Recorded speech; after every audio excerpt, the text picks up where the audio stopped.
Hi there, welcome back to American Lingo Academy. I'm Fiona, and today we're going to learn 10 really useful phrasal verbs that native English speakers use all the time in everyday conversation. Now, don't worry if phrasal verbs seem a little tricky at first. I'm going to explain each one very clearly, and I'll give you plenty of examples so you can understand exactly how to use them.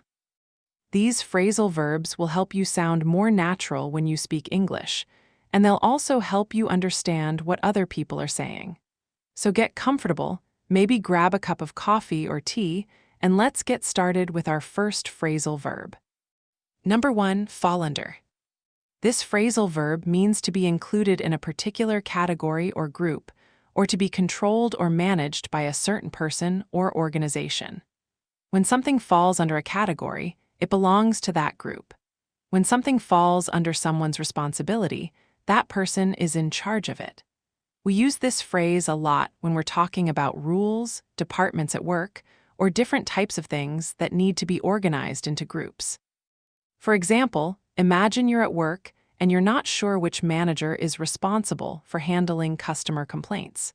Your coworker tells you that all customer service issues fall under the marketing department, so you need to talk to the marketing manager.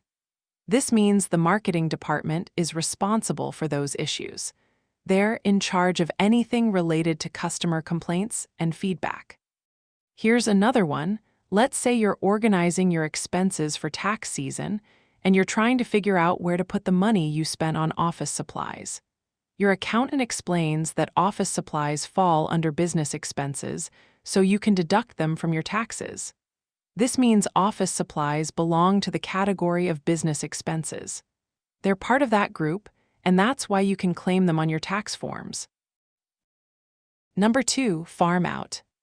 This phrasal verb means to give work or tasks to other people or companies to do, instead of doing it yourself. When you farm out work, you're basically sending it away to someone else because you don't have time to do it, or because someone else can do it better or cheaper. Companies farm out work all the time, and regular people do it too when they hire someone to help them with things they can't do themselves. For example, imagine you own a small business and you're getting really busy. You used to answer all the phone calls yourself, but now you're getting so many calls that you can't keep up with all your other work. So you decide to farm out your phone answering to a virtual receptionist service. This means you're hiring another company to handle your phone calls for you.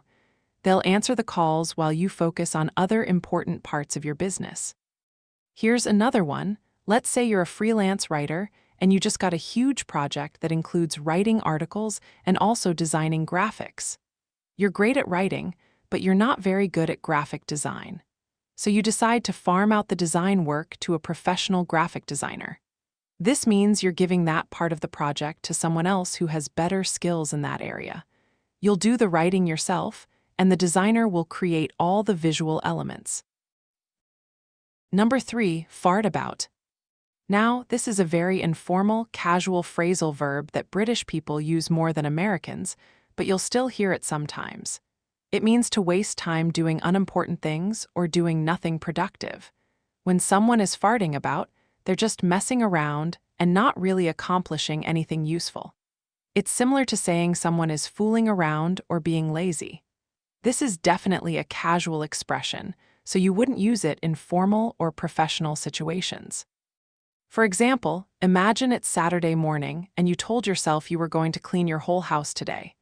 But instead, you've been sitting on the couch for 2 hours, scrolling through social media, watching random videos, and eating snacks. Your roommate comes home and asks what you've been doing all morning, and you admit that you've just been farting about instead of cleaning.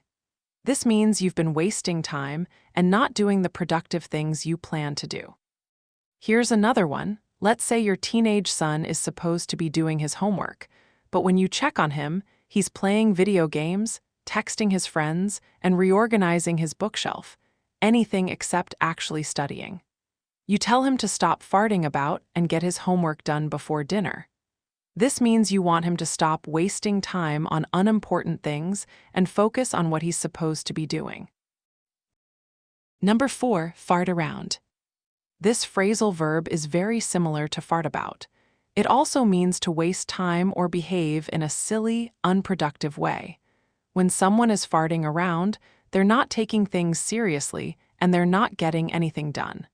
Americans use this expression a bit more than fart about, but it's still quite informal and casual. You'd use it with friends or family, but probably not with your boss or in a professional meeting. For example, imagine you and your friends decided to start a small online business together, selling handmade jewelry.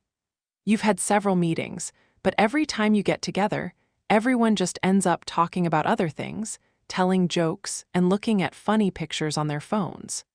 Finally, one person says, "We really need to stop farting around and actually make some decisions about this business, or it's never going to happen." This means everyone needs to stop wasting time and start being productive and serious about the project.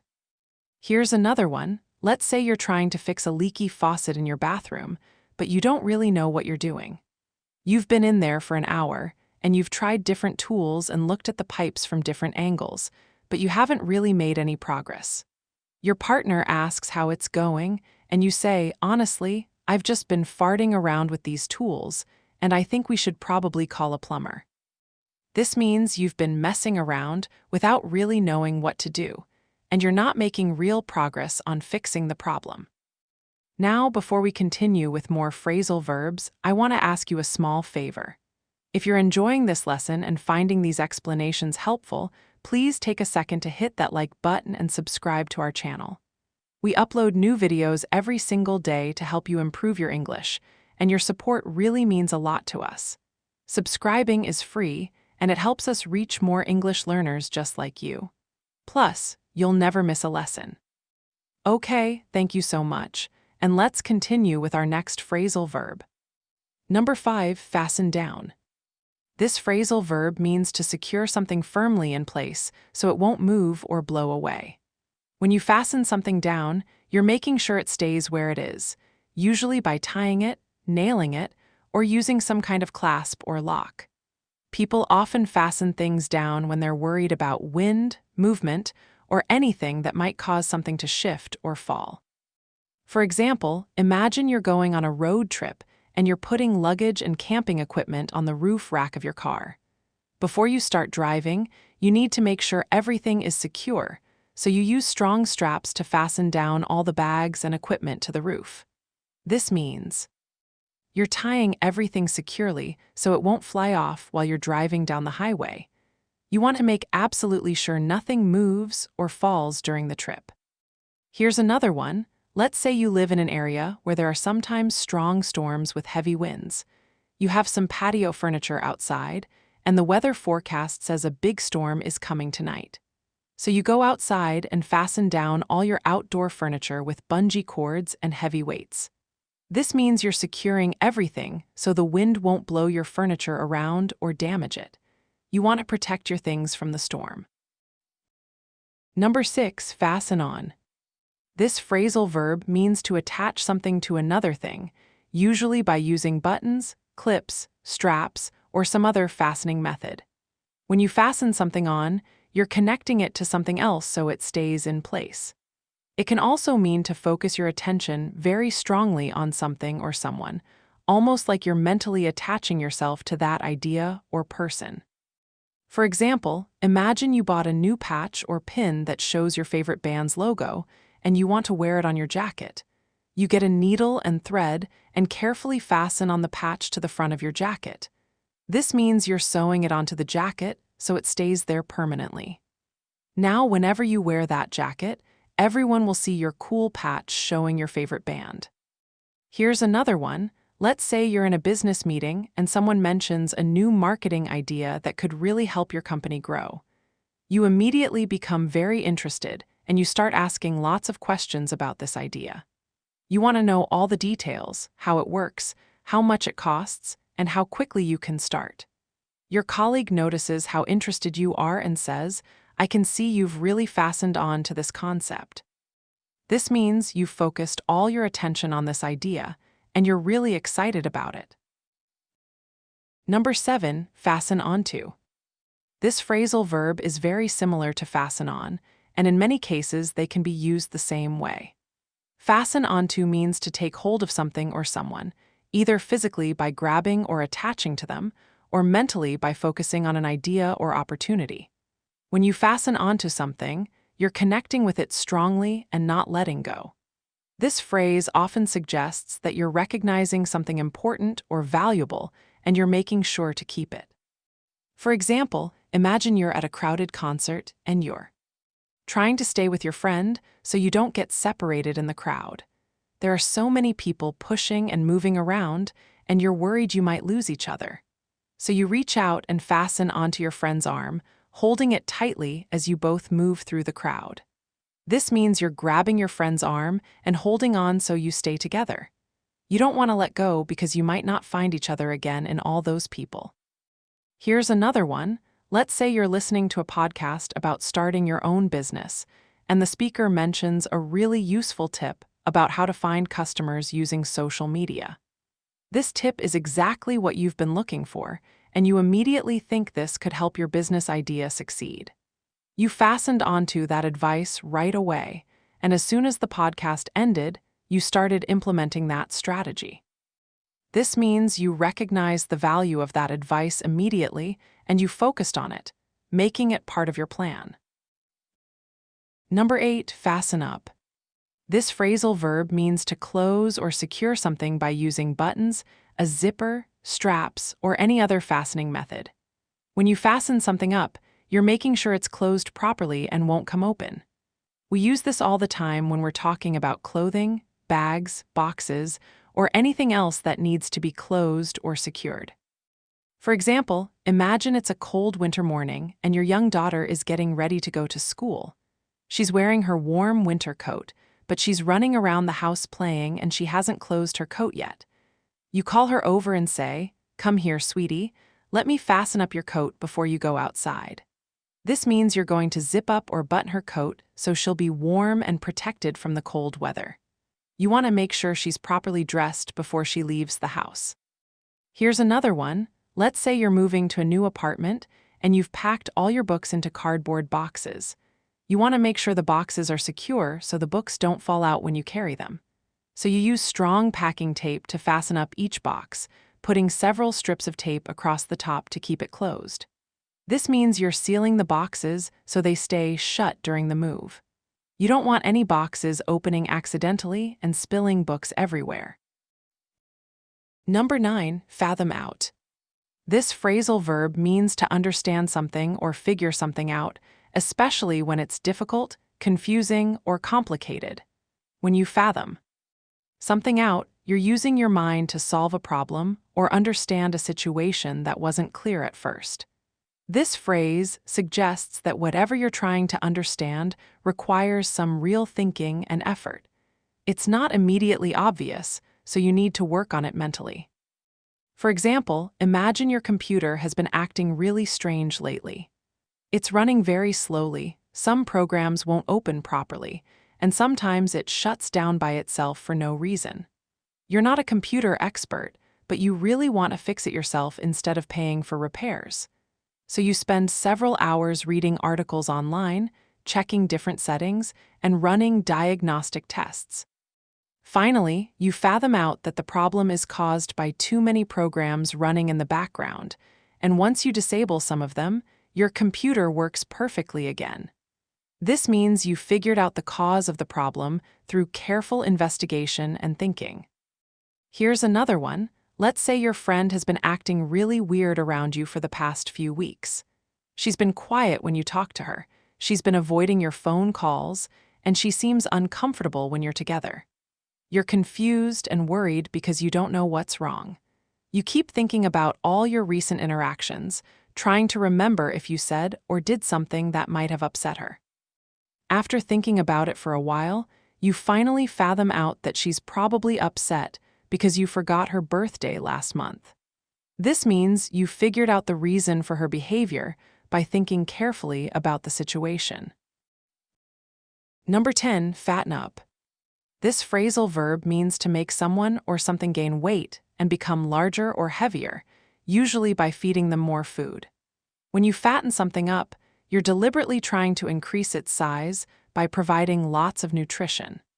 People often use this phrase when talking about animals that need to gain weight, or sometimes when talking about people who are too thin and need to eat more to become healthier. For example, imagine you adopted a rescue dog from an animal shelter. The poor dog was found on the streets, and he's very skinny because he hadn't been eating regularly. The veterinarian tells you that the dog is underweight and needs to gain about 10 pounds to be healthy. So you start giving him high-quality dog food 3 times a day, plus healthy treats and vitamins. You're trying to fatten up your new dog so he'll be strong and healthy. This means you're feeding him well so he gains weight and reaches a healthy size. Here's another one. Let's say it's almost Thanksgiving, and your family raises turkeys on your farm. You have several turkeys that you've been raising since they were babies, and you want to make sure they're nice and plump for Thanksgiving dinner. For the last few weeks before the holiday, you've been giving them extra feed and corn to fatten them up. This means you're feeding them more than usual so they gain weight and become bigger. You want them to be a good size for the holiday meal. Well, that brings us to the end of today's lesson. We've covered 10 phrasal verbs that native English speakers use regularly in everyday conversation. Let's do a quick review of what we learned today.